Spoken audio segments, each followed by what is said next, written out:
DPWH Secretary Vince Dizon nagising sa katotohanan matapos sampalin ni Congressman Kiko Barzaga. Ambisyon ni Dizon na maraming magpapasko sa kulungan habang nakaupo si Marcos Jr. kinastigo ni Barzaga. Pero bago ang lahat, kung hindi pa kayo nakapag-subscribe sa channel na ito, please do subscribe para mas maging updated pa kayo sa mga susunod kong mga videos. Binanatan ni Congressman Kiko Barzaga ang abot-langit na pangarap ni DPWH Secretary Vince Dizon ang umano'y mahigit 60 sindikato sa flood control scam ang makukulong bago ang Kapaskuhan.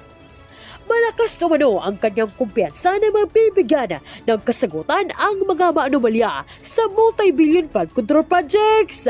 Ayon pa sa kanya, "We are very confident na kulong ang mga ito." Ang nagsabi na ang Ombudsman at DOJ, maraming magpapasko sa kulungan. Maraming magpapasko sa selda, ayon kay DPWH Secretary Vince Dizon. Siniguro ni DPWH Secretary Vince Dizon na may mga unang makukulong na kaugnay sa mga irregularidad sa flood control projects sa Bulacan, Mindoro, La Union at Davao Occidental. Kabilang sa kakasuhan sina dating Representative Saldico at ilang DPWH opisyal at mga kontratistang Diskaya, Wawaw Builders at SYMS. I think hindi na magtatagal at yung unang kaso na final natin noong September 13 ay malapit nang ma-file. At dahil doon, makikita nyo na yung unang mga tao na makukulong na, ani Dizon. Ngunit Congressman Kiko Barzaga isinampal kay Vince Dizon ang katotohanan wala umanong makukulong hanggat nakapwesto pa si Pangulong Bongbong Marcos sa kapangyarihan dahil kapit na kapit ang mga buhaya sa kanyang opisina. Kung kaya't payo niya kay Dizon na tigilan ang pagbibigay ng mga pangakong hindi naman kayang tuparin. Banat pa niya, walang makukulong habang nasa palasyo ang boss mo. Viral sa social media ang payag ni DPWH Secretary Vince Dizon matapos magbitaw ng babala ang kalihim tungkol sa mga tiwaling opisyal. Sa isang payag, sinabi ni Dizon na maraming magpapasko sa kulungan patungkol sa mga proyektong umano'y may anomalya sa ahensya. Ngunit agad itong sinagot ni Congressman Barzaga sa isang matinding banat na tila hapon sa administrasyon. Walang makukulong habang nasa Malacanang ang boss mo. Kailangan natin siyang tanggalin para magkahustisya sa Pilipinas.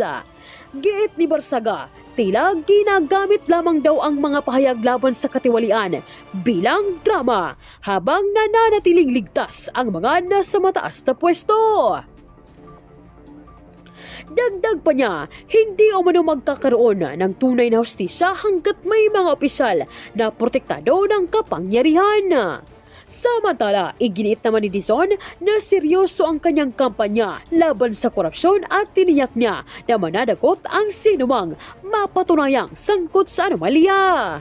Makukuha nyo rin lahat ng party list, alam po ninyo yung mga projects nila So doon na lamang po natin kunin. We will try our best, but according to our budget staff po, Mr. Chairman, parang medyo bugag ho ata kami doon Bugag ang DPWH kung which party list got this, that got this. Kasi nga ho, there's no district Kasi po kami naniniwala, mas authentic yung makukuha nyo kasi kayo yung nakakaalam ng mga projects we will try nila. our best. Mr. Chairman, we will try our best po. But right now po parang yeah. We will try our best, Mr. Chairman. But I'm being told now that it's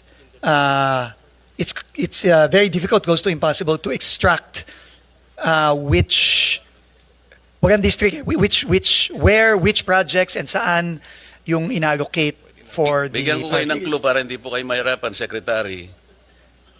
Yung mahihirapan lang kayo, konti lang yun. Kasi yung mga contractor party list, congressmen yun Yun pong ordinary party list lang, kagaya ng Sagip party list, 150 million lang po yun Pero pagka yung malalaking party list po na contractor talaga, yun lang ang pagsikapan ninyong itotal. Doon po makikita yung lopsidedness. Meron pong distortion talaga dyan. Mga contractor po sila eh.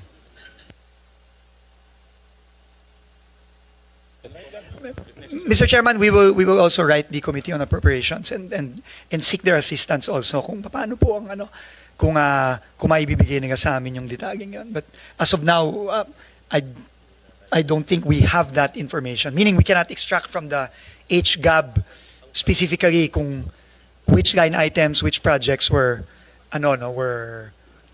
allocated or allotted to a particular party list representative. Sa planning Unlike the district. Unlike sa the planning districts. service ninyo, Secretary, nakukuha po yun.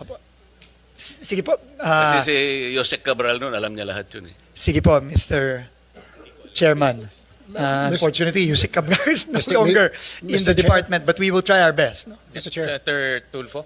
Yeah, I would just like to ask the planning service sa finance ng DPWH. Ito ba yung sinasabi because walang specific na district yung budget at saka so maaring may naririnig kasi ako nung when I was in the House of Representatives na pwedeng bumili si ganito ng pondo kay ganito. Hihingin ni congressman ganito kay congressman ganito yung pondo. Where in fact, naka-allocate sa district niya, dadalhin sa kabilang district or ibibenta.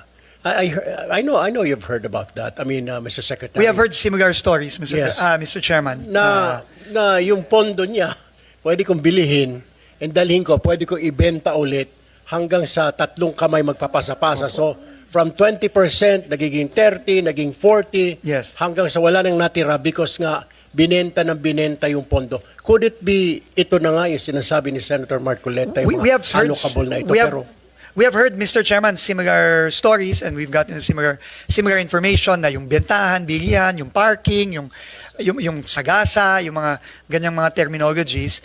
I think this is actually part of the ongoing investigation by the Independent Commission right now, and we have been asked to submit documentation as well for this. But as to kung itong mga sa party list ay kasama dito, well, it's possible po na kasama yan. Although, like I said po, mukhang hirap kaming at least sa department na i-identify kung magkano yung mga yan, saan yan, kanino ginagay. No, yun po ang medyo, I think we have a bit of a hard time getting all that Mr. details. Chair, Senator Lloyd. salamat po sa inyong sagot, Secretary. Kaya nga, last week pa namin hinihingi yung NEP revised, allocable at non-allocable, maski iba na ang salita, district project at non-district, doon makikita yung kanilang hinihingi.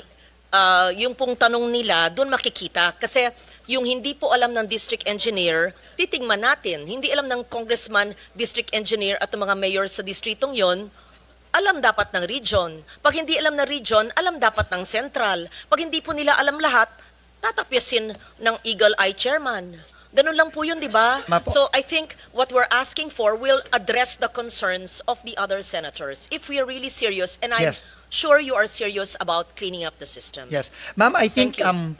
there was just a little bit of confusion on the terminologies because in the revised NEP, the new team actually did away completely already with the concept of allocable, non-allocable. No? I think in the letter of Undersecretary Conti, ma'am, Mr. Chairman, to the Honorable Senator, we explained our process, but sabi naman ni ma'am na we will just submit it based on legislative justice para lang makita. Naintindihan ko na po ngayon no yung point ni Senator Loren na all we want is, let's say X district got this much, we will validate with a congressman or the district office there